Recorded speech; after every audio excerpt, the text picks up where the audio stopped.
हमारे कायद हमारे कायद हमारे कायद करे फरिश्ते तेरी तेरी तेरी करे फरिश्ते तेरी हिफाजत। हमारे कायद रहो सलामत, हमारे कायद रहो सलामत। अल्हम्दुलिल्लाह नहमदुहु व नस्तईनुहु व नस्तगफिरुहु व नु'मिनु बिही व नतवक्कलु अलैहि व नऊज़ु बिल्लाहि मिन शुरूरि अनफुसिना व मिन सय्यिआति अअमालिना। मन यहदिहिल्लाहु फला मुदिल्ल लहु व मन युद्लिल्हु फला हादिय लहु। वनशहदु अल्ला इलाहा इल्लल्लाहु वहदहु ला शरीक लहु वनशहदु अन्न सय्यिदना व मौलाना मुहम्मदन अब्दुहु व रसूलुहु सल्लल्लाहु तआला अलैहि व अला आलिहि व अस्हाबिहि व बारक व सल्लम तस्लीमन कसीरा। अम्मा बअदु फ़अऊज़ु बिल्लाहि मिनश्शैतानिर्रजीम। बिस्मिल्लाहिर्रहमानिर्रहीम। वलितुकमिलुल इद्दत वलितुकब्बिरुल्लाह अला मा हदाकुम वलअल्लकुम तशकुरून। सदक़ल्लाहुल अज़ीम। बुज़ुर्गान मुहतरम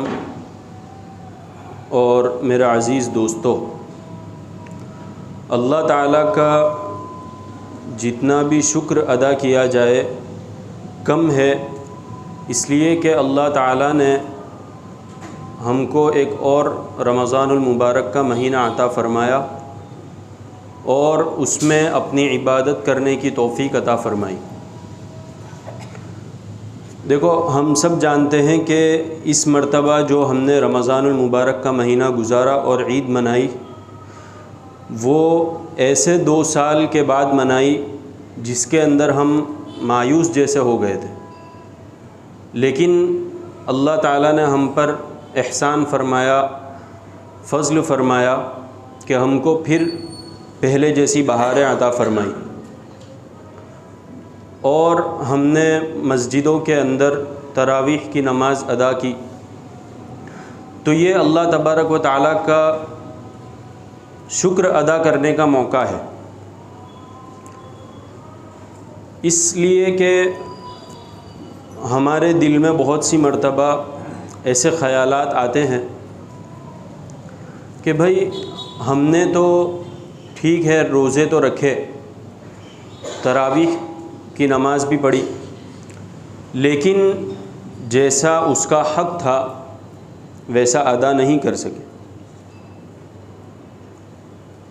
तो ये बात तो ठीक है कि अल्लाह ताला की जैसी इबादत करनी चाहिए, जैसा उसका हक़ है वैसी तो हमने न की न हम कर सकते हैं, लेकिन हमारे मुँह से ऐसी बात कहीं न निकल जाए कि जिससे अल्लाह ताला की नेमत की नाशुक्री हो जाए और अल्लाह ताला की शान में हम गुस्ताखी कर बैठे। इसलिए कि हम ये सोचें कि बहुत से घराने आज भी दुनिया में ऐसे मौजूद हैं कि वो अपने घर पर हैं, रमज़ान का महीना आया गुज़र गया, लेकिन उनके ऊपर कोई उसका फ़र्क नहीं हुआ। रमज़ान का महीना आया, न उन्होंने रोज़े रखे न तरावीह पढ़ी, लेकिन हमें शुक्र अदा करने की ज़रूरत है कि अल्लाह ताला ने हमको उनमें से तो नहीं बनाया। अल्लाह ताला ने हम पर ये तो एहसान फ़रमाया कि हमको तौफ़ीक़ अता फ़रमा दी इस बात की कि हम रोज़े रखें, तरावीह पढ़ें और दीगर जो इबादत हमने अंजाम दी उसकी अल्लाह ताला ने हमें तौफ़ीक़ अता फ़रमाई। तो ये अल्लाह ताला का शुक्र अदा करने का मौका है।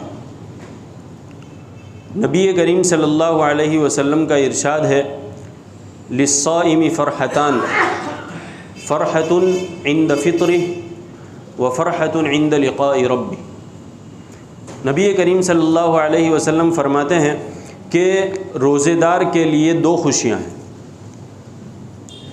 एक खुशी जो है वो तो उसके इफ्तार के वक्त में है, और दूसरी खुशी जब क़यामत के दिन वो अपने परवरदिगार के सामने खड़ा होगा, अल्लाह ताला से मुलाकात करेगा, उस वक्त जो खुशी होगी वो। तो पहले नंबर पर नबी करीम सल्लल्लाहु अलैहि वसल्लम ने जो फरमाया फ़रहतुन इंद फ़ित्री, कि इफ़्तार के वक्त में उसके लिए एक खुशी है। मुहद्दिसीन ने इस जुज़ के हदीस के इस टुकड़े के दो माना बयान किए।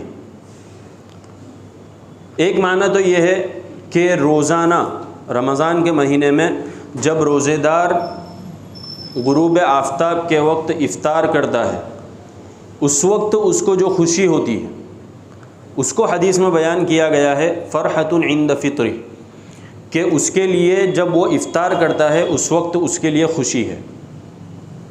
तो ये बात तो हम सब देखते हैं कि रमज़ान के महीने में इफ़्तार के वक्त खाने पीने का जो मज़ा है और उसकी जो लज्जत है वो हमको किसी और वक्त में हासिल नहीं होती। इफ़्तार के वक्त में पानी पीने की और शरबत पीने की जो लज्जत है वो आपको आम दिनों के अंदर नहीं मिलेगी।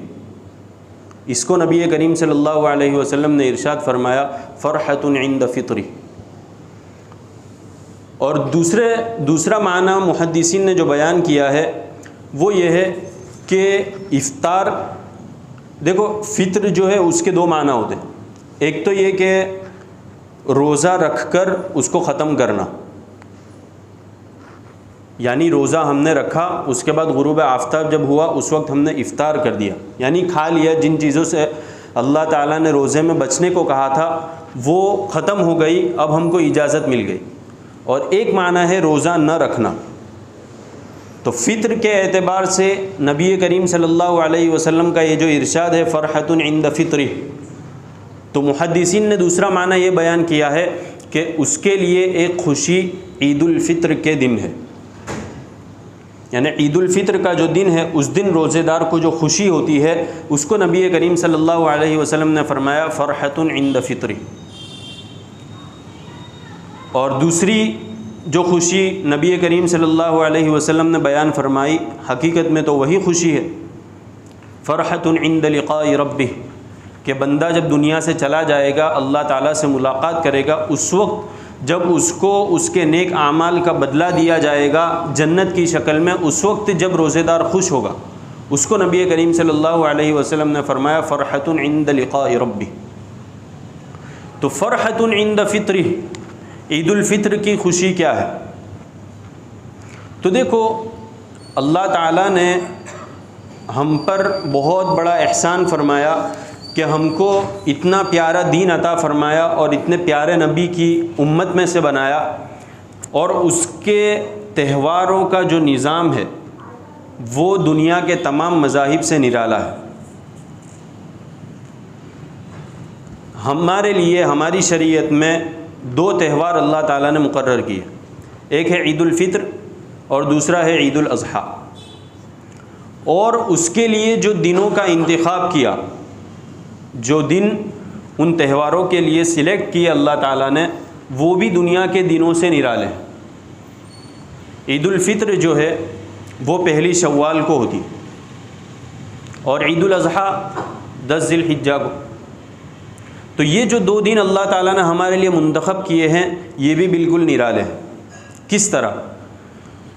तो दुनिया के जितने भी मज़ाहिब हैं इस्लाम को छोड़कर, उनके अंदर अगर तुम त्योहारों को देख लो और उसके अंदर जो अय्याम, जो दिन उनके लिए मुकर्रर हैं, फ़िक्स हैं, उनको देख लो, तो तुम्हें ये नज़र आएगा कि वो जो दिन उनके लिए मुंतखब हुए हैं त्यौहार के, वो उनके माजी के, पास्ट के किसी वाक़ये की बुनियाद पर है। यानी माजी के अंदर, पास्ट में उनके यहाँ कोई ऐसा वाक़या पेश आया जिसकी बिना पर वो लोग हर साल उस तारीख़ को त्यौहार मनाते हैं। जैसे ईसाई लोग हैं, क्रिश्चन, ये लोग, इन लोगों ने अपने एतबार से ये तसव्वुर कर लिया कि 25 दिसंबर जो है वो हज़रत ईसा अलैहिस्सलाम का यौम पैदाइश है, उनका बर्थडे है। ये इन्होंने अपने एतबार से तसव्वुर किया है। मुफ्ती तकी उस्मानी साहब फरमाते हैं कि अगर तारीख़ी तनाजुर में तहक़ीक़ की जाए और उसके एतबार से जायज़ा लिया जाए तो ये जो तारीख़ है 25 दिसंबर, ये क्रिसमस के लिए और ईसा अलैहिस्सलाम का यौम पैदाइश होने के एतबार से दुरुस्त नहीं। खैर, इन्होंने अपने एतबार से ये तसव्वुर कर लिया है कि ईसा अलैहिस्सलाम इस दिन में पैदा हुए थे। इस बिना पर वो लोग हर साल 25 दिसंबर को त्यौहार मनाते हैं क्रिसमस का। इसी तरह यहूदी लोग जो है वो भी अपना त्यौहार उस दिन मनाते हैं जब हज़रत मूसा अलैहिस्सलाम को फ़िरौन से नजात मिली और हज़रत मूसा अलैहिस्सलाम बनु इसराइल को लेकर उसके शिकंजे से निकल गए और कामयाब हो गए। उस दिन को यहूदी लोग त्यौहार के तौर पर मनाते हैं। इसी तरह हुनूद के यहाँ पर भी तुम बहुत से त्यौहार देख लो कि उसकी बुनियाद जो है, उसका बेस जो है वो माजी का कोई वाक़या होगा।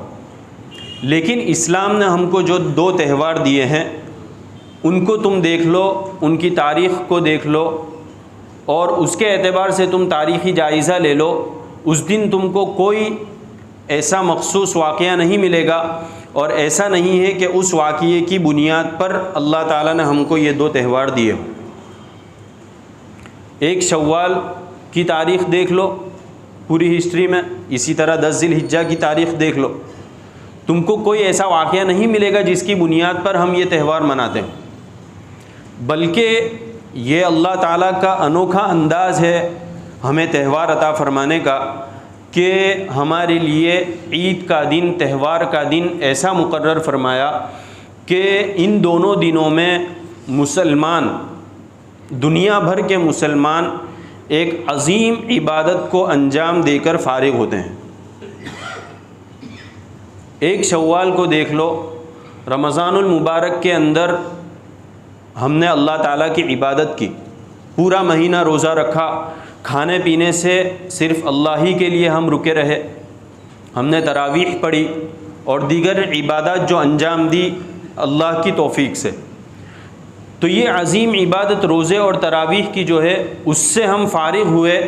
अल्लाह ताला ने अपनी तौफ़ीक़ शामिल हाल फरमाई, अल्लाह ताला ने हमको बरकतें अता फ़रमाई, तो उससे जो हमने फ़ायदा उठाया अल्लाह ताला की तौफ़ीक़ से, उसके शुक्र की अदायगी में अल्लाह ताला ने हमको ये त्यौहार अता फ़रमाया ईद उल फ़ित्र का।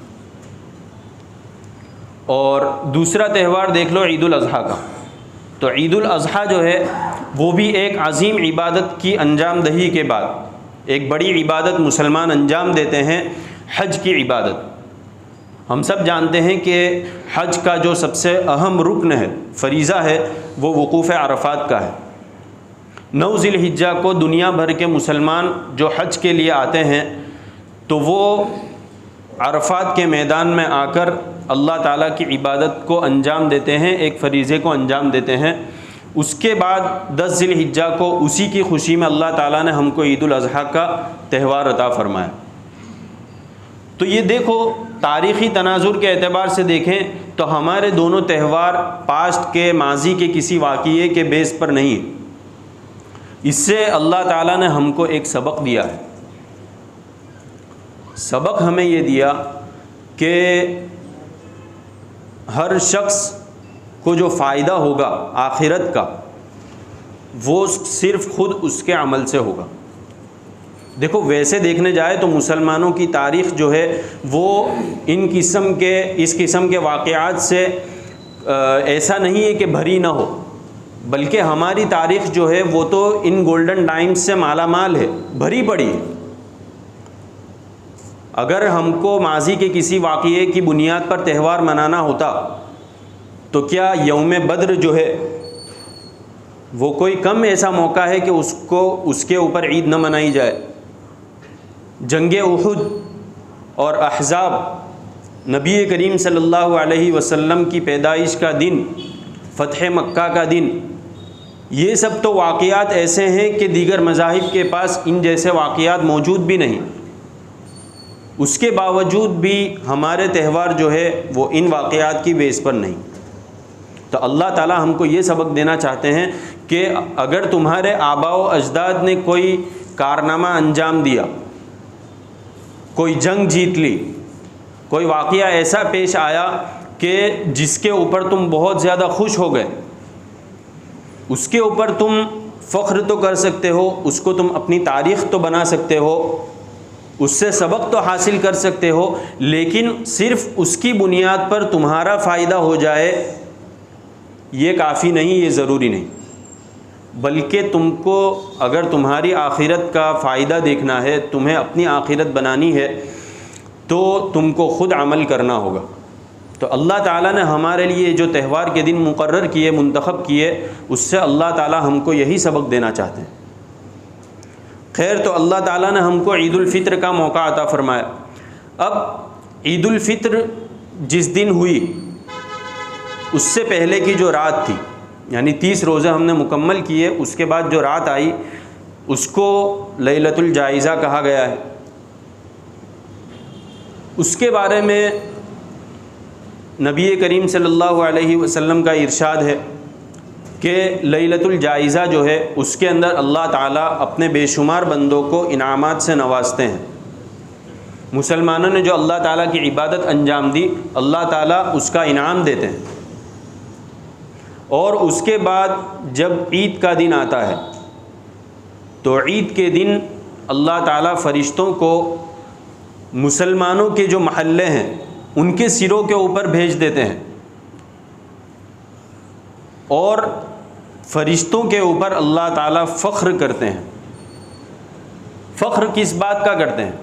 तो देखो, फ़रिश्तों ने दरअसल अल्लाह ताला ने जब इंसान को पैदा करने का इरादा किया, हज़रत आदम अलैहिस्सलाम का पुतला बनाया, तो उस वक्त फ़रिश्तों ने अल्लाह ताला से कहा था, अतजअलु फ़ीहा मन युफ़सिदु फ़ीहा व यस्फ़िकु दिमा, क्या आप दुनिया के अंदर ज़मीन के ऊपर एक ऐसी मखलूक पैदा कर रहे हो जो ज़मीन में फ़साद मचाएगी और एक दूसरे के गले काटते फिरेगी, खून बहाएगी। और आगे क्या कहा, वनहनु नुसब्बिहु बिहम्दिका व नुक़द्दिसु लक, हम तो आपकी इबादत के लिए काफ़ी हैं, हमादम हर वक्त हम आपकी इबादत में मशगूल हैं। तो अल्लाह ताला ने क्या फरमाया, क़ाल इन्नी अअलमु मा ला तअलमून, मैं वो बात जानता हूँ जो तुम नहीं जानते। वो कौन सी बात है?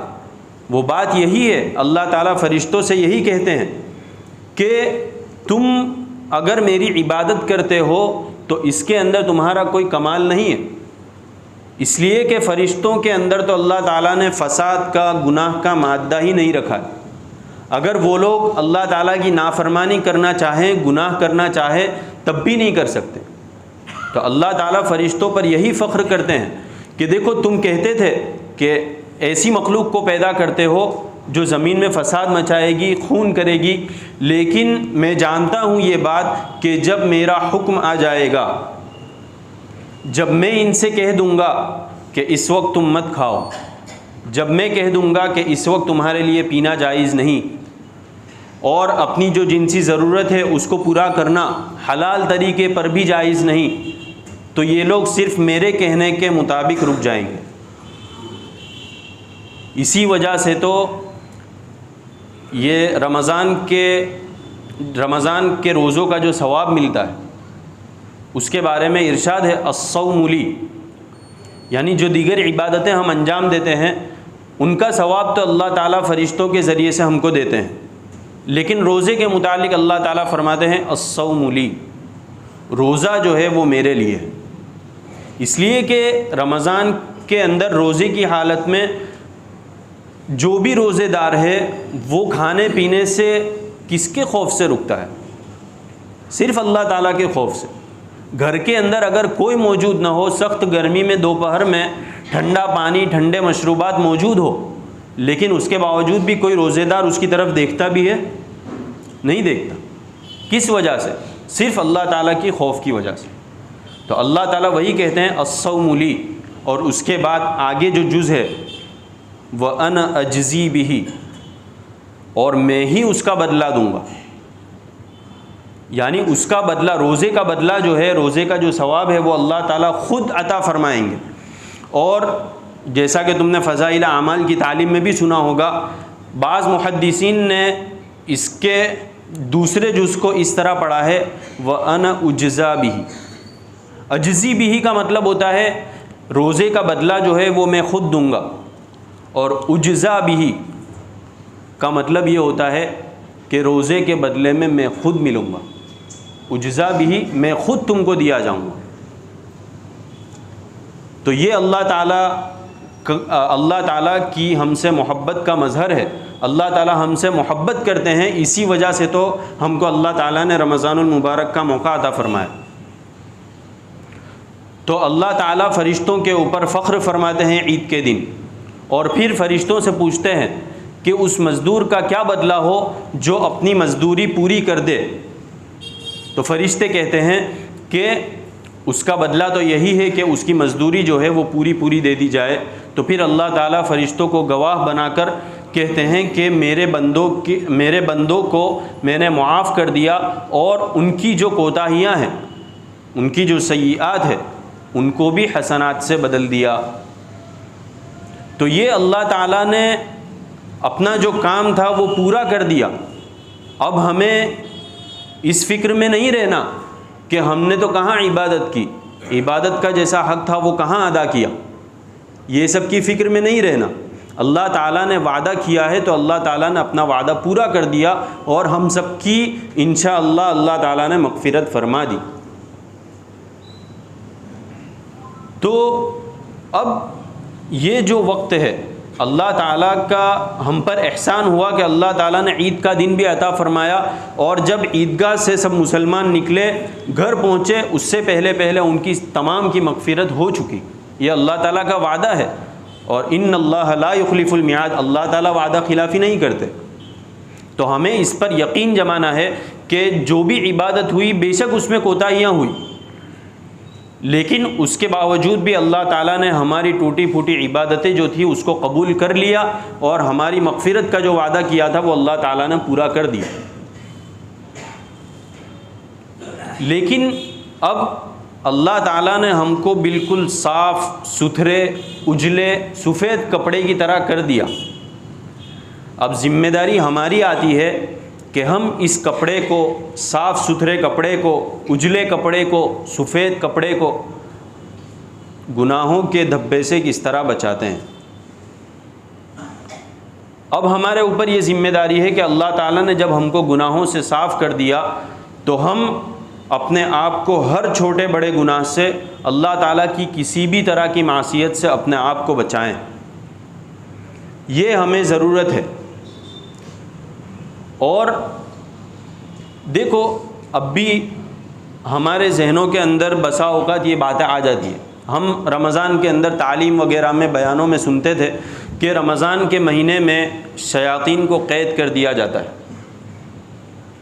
अब जैसे ही रमज़ान पूरा होता है और हम किसी को देखते हैं कोई गलत काम करते, भाई कोई हजाम के यहाँ जाकर दाढ़ी मुंडा रहा है, या गाने सुन रहा है, बदनिगाही कर रहा है, या फ़ोन के ऊपर बातें कर रहा है लड़कियों से। अब हम जैसे ही उसको कहते हैं कि भाई ये क्या कर रहा है, तो फ़ौरन हमको क्या जवाब सुनने मिलता है? शैतान जेल से निकल गया। तो ये कोई शैतान निकल गया तो इसका ये मतलब थोड़ी है कि हम अपनी तरफ से गुनाह करने का शुरू कर दें। भाई रमज़ान का महीना जो है वो अल्लाह ताला ने हमको ट्रेनिंग कैंप की तौर पर दिया था। अल्लाह ताला हमें यही सबक देना चाहते हैं कि पूरा महीना जो तुम खाने पीने से बचे रहे वो किस लिए बचे? मेरे खौफ से बचे। तो जिन चीज़ों को मैंने हमेशा के लिए हराम किया है, हमेशा के लिए जिन चीज़ों को मैंने हराम किया, उससे क्यों नहीं बचते? 30 दिन तक इतना लंबा अरसा, इतना बड़ा चेंज तुम्हारी ज़िंदगी में आया, तो हमें उससे फ़ायदा उठाना चाहिए। भाई किसी भी तरह की प्रैक्टिस होती है, जैसा कि क्रिकेट के अंदर अगर प्रैक्टिस कर रहे हो तो उसके अंदर स्टंप्स वगैरह नहीं रखे जाते। या रखे भी जाते हैं तो अगर बोल्ड होता है तो उसको आउट नहीं दिया जाता। तो अल्लाह ताला ने रमज़ान के अंदर तो शयातीन को क़ैद कर दिया और हमारे लिए अल्लाह ताला की इबादत को आसान बना दिया। ये दरअसल प्रैक्टिस है कि आइंदा 11 महीने जो है वो तुम गुनाहों से अपने आप को महफूज रखो, यही प्रैक्टिस है। और हमें हर वक्त ये तसव्वुर करना चाहिए कि हमने जब 1 महीने तक भूखे प्यासे रहे तो हमें कुछ तो फ़ायदा होना चाहिए। अल्लाह ताला ने तो अपना काम कर दिया, हमारी मग़फ़िरत फरमा दी, लेकिन अब हमारी भी तो ज़िम्मेदारी है कि हम आइंदा जो हमारी ज़िंदगी है 11 महीने की वो गुनाहों से पाक साफ गुजारें। अगर फिर कुछ कोताही हो जाए, हमसे कभी मासियत हो जाए तो फ़ौरन तौबा कर लें। तौबा की उम्मीद के ऊपर गुनाह करते रहना ये तो बेवकूफ़ी है। लेकिन अगर मासियत हो जाए, कुछ गुनाह हो जाए हमसे, तो फ़ौरन तौबा इस्तिग़फ़ार कर लें और फिर हम हमारे जहनों के अंदर ये बात लाएं कि हमने अभी रमज़ान का महीना गुजारा है, भूखे प्यासे सिर्फ़ अल्लाह ताला के लिए रहे हैं, तो फिर क्यों ना हम गुनाहों को भी अल्लाह ताला के लिए हमेशा के लिए छोड़ दें। तो हमें ज़रूरत है इस बात की कि जिस तरह हमने रमज़ान के अंदर इबादत अंजाम दी अल्लाह ताला की तौफ़ीक़ से, हम आइंदा भी अल्लाह ताला के हुक्म की तामील करें, अल्लाह ताला के अहकामात के ऊपर शरीयत के मुताबिक हमारी ज़िंदगियों को गुजारें, शरीयत के सांचे में हमारी ज़िंदगियों को ढाल दें। और रमज़ान के अंदर एक बात बतला दूं कि रमज़ान के अंदर हम बहुत सी इबादतें करते थे जिनका मौका हमको बाद में नहीं मिलता, हम ऐसा समझते हैं। तो देखो, सबसे पहली और अहम बात जो है वो है नमाज़ों की पाबंदी। 5 वक्ता नमाज़ों की पाबंदी तो पल्ले बांध ही ले, इसलिए कि जो शख्स नमाज न पढ़े उसके लिए इस्लाम में कोई हिस्सा नहीं। तो नमाज की पाबंदी सबसे पहली ज़रूरत है। और जो इबादतें हम रमज़ान में अंजाम देते थे, नफली इबादत, तिलावत वग़ैरह, उनके लिए भी वक्त निकालना हमारे लिए आसान हो जाएगा। वो ये कि देखो, हम जब नमाज के लिए जब अज़ान दी जाती है तो देखो मुख्तलिफ़ अवकात है। फ़जर के अंदर और ज़ोहर के अंदर अक्सर मसाजिद के अंदर आधे घंटे का वक्त होता है, असर के अंदर और इशा के अंदर 15-15 मिनट का वक्फ़ा होता है। तो ये जो अज़ान दी जाती है तो इसका ये मतलब नहीं होता कि भाई 30 मिनट बाद 15 मिनट बाद नमाज खड़ी होगी। अज़ान जो दी जाती है उसका मतलब ये होता है कि नमाज का वक्त हो चुका, मस्जिद में आ जाओ। तो हम इस बात की कोशिश करें कि जैसे ही अज़ान हो हम मस्जिद के अंदर पहुंच जाएं, तहियतुल मस्जिद पढ़ लें, जो क़ब्लियाँ सुन्नतें हैं वो पढ़ लें और उसके बाद तिलावत में लग जाएं। और अपनी ज़िंदगियों को हर किस्म के छोटे बड़े गुनाह से बचाने की फ़िक्र करें और अल्लाह ताला के हुक्म के मुताबिक ज़िंदगी गुजारने की पूरी कोशिश करें। अल्लाह ताला हमारे लिए आसान फ़रमाए, हमें तौफ़ीक़ अता फ़रमाए। व आखिरु दावाना अनिल हम्दुलिल्लाहि रब्बिल आलमीन। ये लोगों को उन मक़तल से सरापा खंदज़न आया, जो इस अंदाज से बांधे हुए सर से कफन आया। उड़ा दो खाक दुश्मन पर कि सालिम जालिमन आया, मिटा दो दाग बातिल पर कि अब बातिल शिकन आया।